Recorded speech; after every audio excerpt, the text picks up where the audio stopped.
From things in the air to new things for our bodies, join me as we explore 2050. What would be the future technology?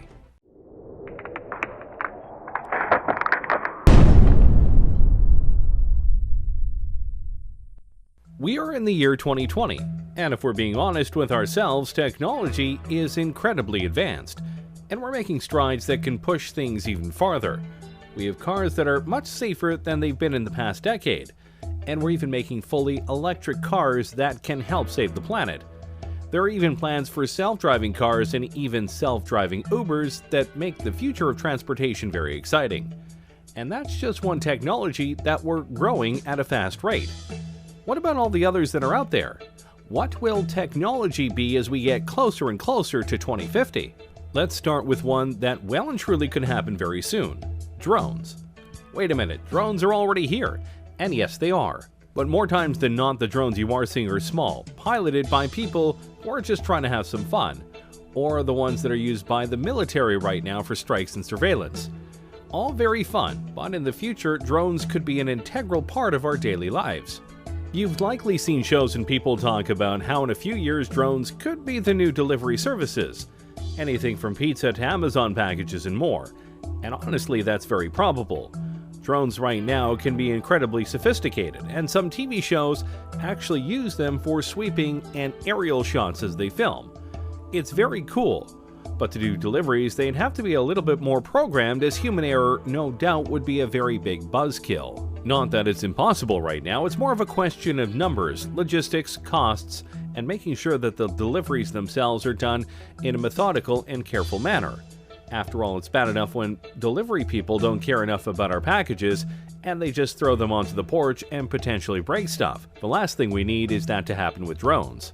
But by 2050, we may not only have drones delivering our packages, we might be looking up at the sky and seeing drones flying all over with incredible speeds and accuracy. And they potentially could be all run by AI. The potential is there, and by that point, various upgrades to drones and their programming will no doubt make them all the more efficient, durable, and quick. And potentially, they could go beyond basic deliveries for people and do emergency work. Imagine a drone taking a vital piece of medical material to a hospital to ensure it doesn't get stuck in traffic, or helping watch over an important convoy to let people know on the ground if there's trouble. There are many ways that drones could affect our world. The only question is, will we let them by 2050? Let's keep going with transportation, shall we?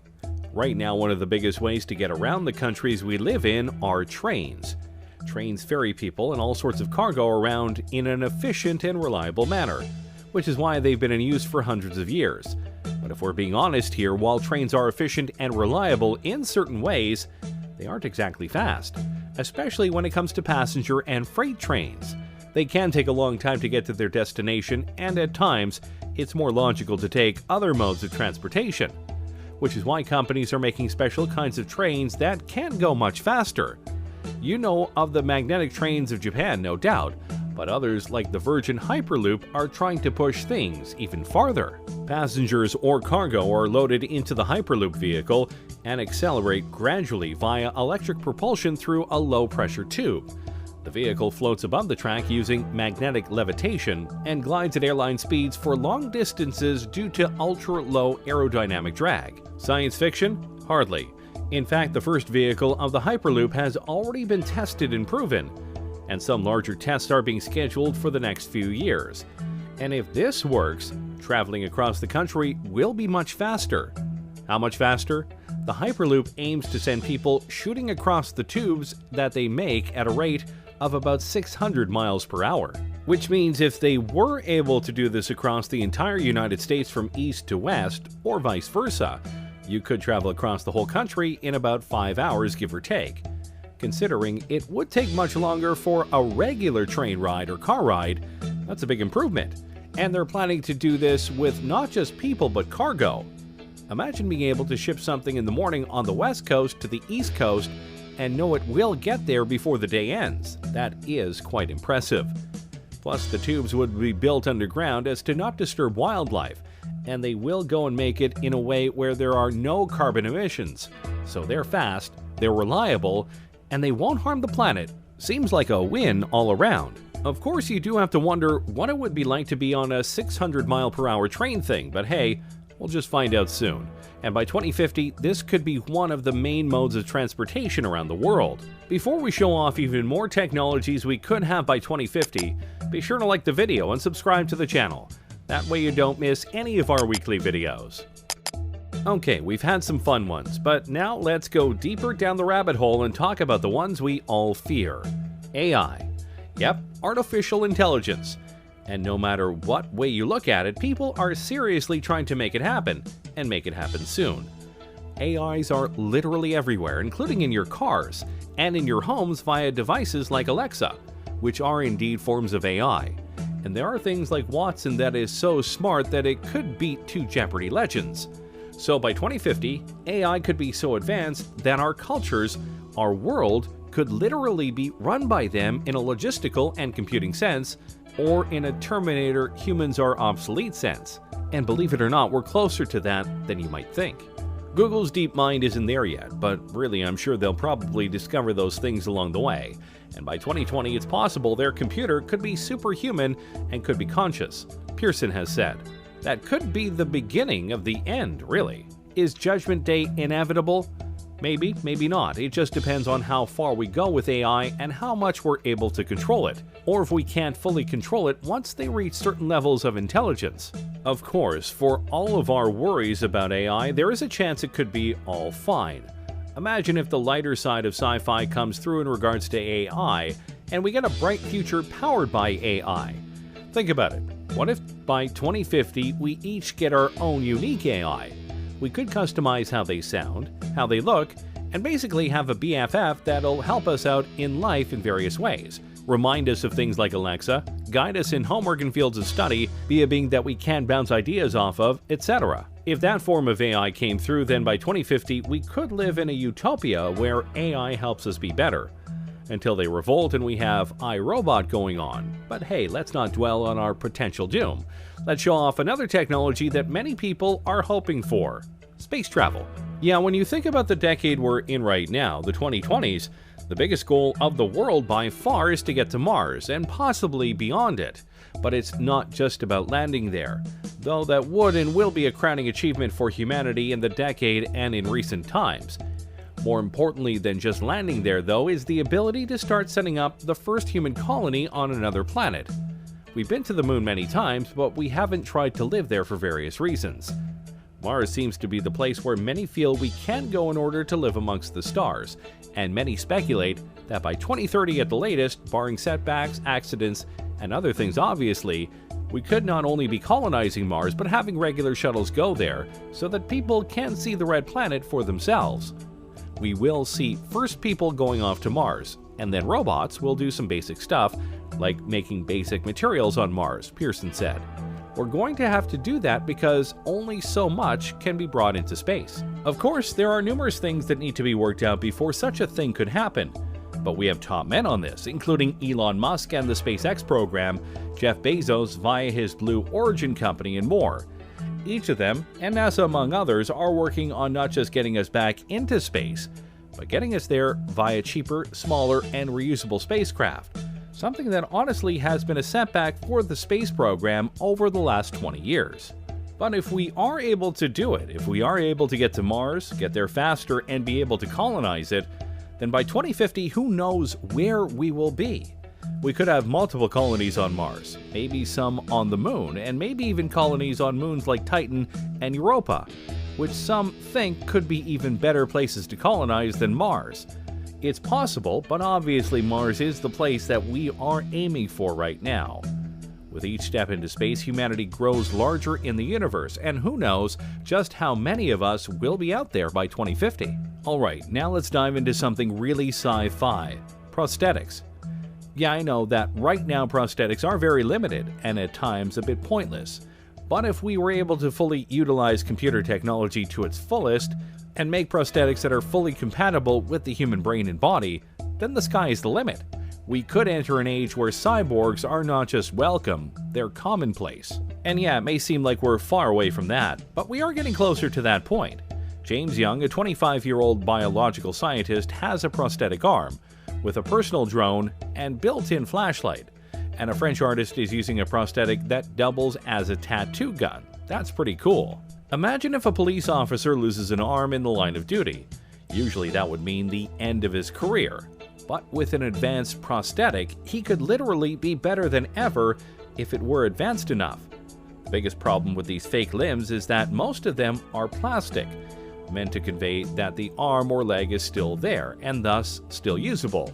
The bridge to cybernetic implants lies in the brain, being able to use the computer tech to sync with the brain and give accurate commands.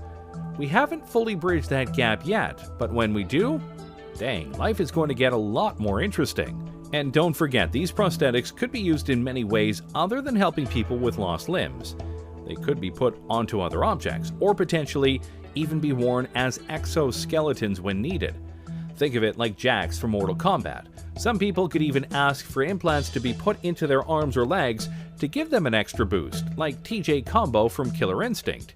1. I like video games, and they have plenty of cybernetic people.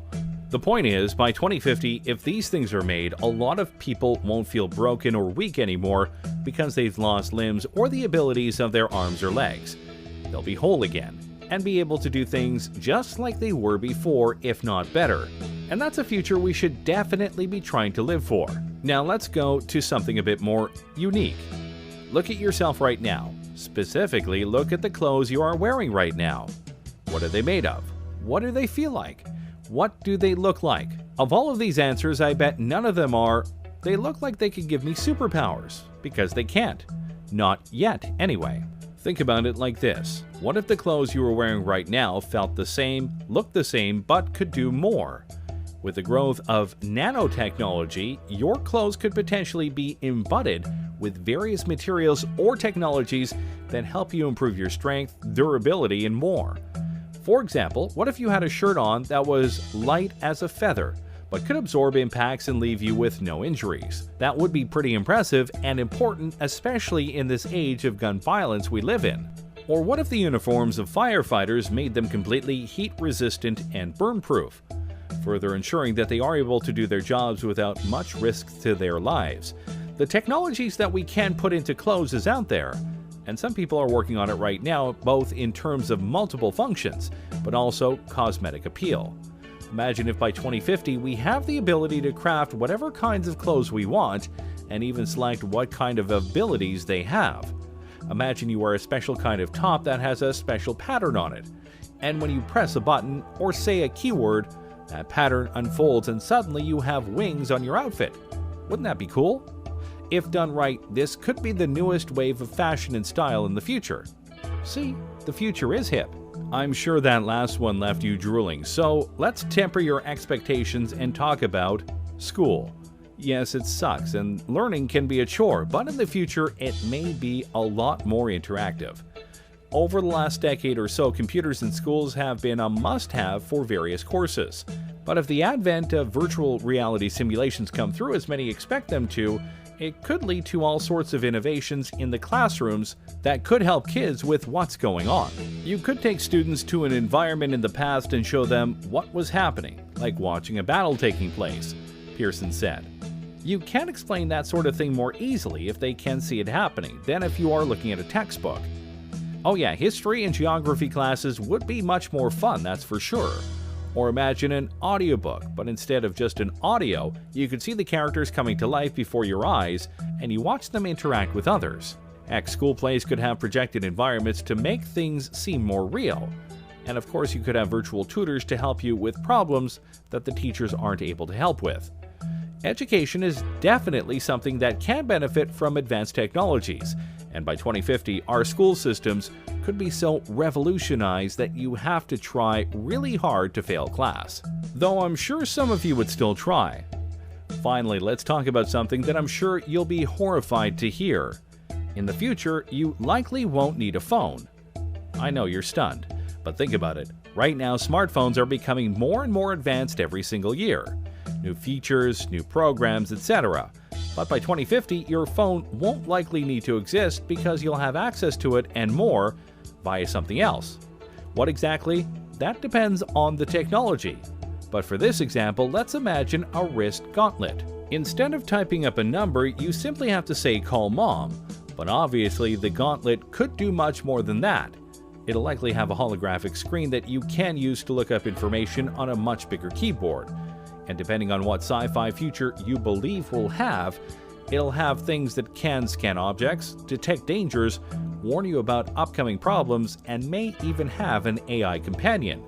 So yeah, your phones are important right now, but in the future, more than likely not. Thanks for watching, everyone. What do you think of this look at the future and what it might entail? Can you guess which of these things we'll actually have in 2050? What thing do you personally want to have now and not later? Let me know in the comments below. Be sure to subscribe, and I'll see you next time on the channel.